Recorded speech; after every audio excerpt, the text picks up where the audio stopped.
கல்லூரிக்கு சென்று கொண்டிருந்த நெருங்கிய நண்பர்களுக்கு இப்படி ஒரு முடிவா?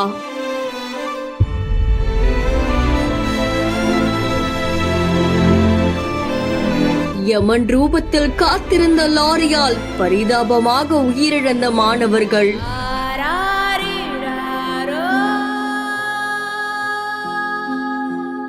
நம்ம கூட படிச்சவங்க இன்னைக்கு இல்லடான்னு பிணவரை வெளியே கதறி அழும் நண்பர்கள்.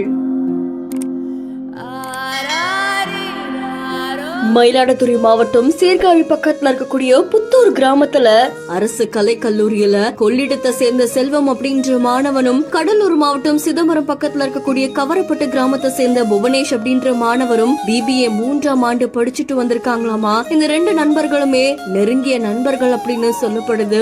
வழக்கம் போல வீட்டுல இருந்த 2 பேரும் இருசக்கர வாகனத்துல கல்லூரிக்கு புறப்பட்டு இருக்காங்க. அப்ப எதிர்க்க சீர்காழியில இருந்து சிதம்பரம் நோக்கி வந்த லாரியில எதிர்பாராவிதமா விபத்து ஏற்பட்டிருக்கு. இந்த விபத்துல கல்லூரி மாணவர்கள் 2 பேரும் சம்பவ இடத்திலேயே உயிரிழந்ததா தெரிவிக்கப்பட்டிருக்கு. அதை தொடர்ந்து இந்த சம்பவம் அந்த பகுதியில் பெரும் பரபரப்பையும் சோகத்தையும் ஏற்படுத்தியிருக்கு. இது தொடர்பாக கொள்ளிடம் போலீசார் இப்போ வழக்கு பதிவு செஞ்சு விசாரணை மேற்கொண்டு வராங்க அப்படின்னு தெரிவிக்கப்பட்டிருக்கு. உயிரிழந்த மாணவர்களுடைய உடலை கைப்பற்றி சீர்காழி அரசு மருத்துவமனைக்கு உடற்கூறு ஆய்வுக்காக எடுத்து சென்றிருக்காங்க. அதை தொடர்ந்து பிணவரை வெளியே அவங்களுடைய உறவினர்களும் சக நண்பர்களும் கதறி அழக்கூடிய காட்சி பலரையுமே சோகத்துக்குள்ளாக்கி இருக்கு.